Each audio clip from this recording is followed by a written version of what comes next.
If your Schlage BE365 keypad deadbolt isn't locking or unlocking properly, the problem is usually related to battery power, door alignment, or a minor mechanical issue.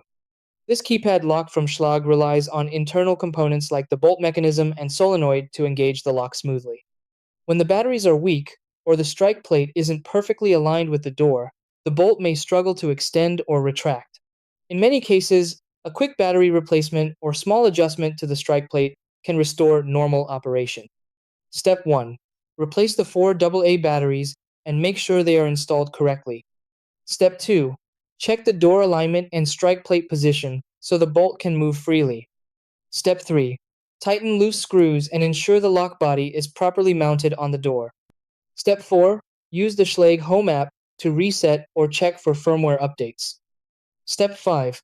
If the bolt still sticks, clean debris around the bolt and strike plate or contact support.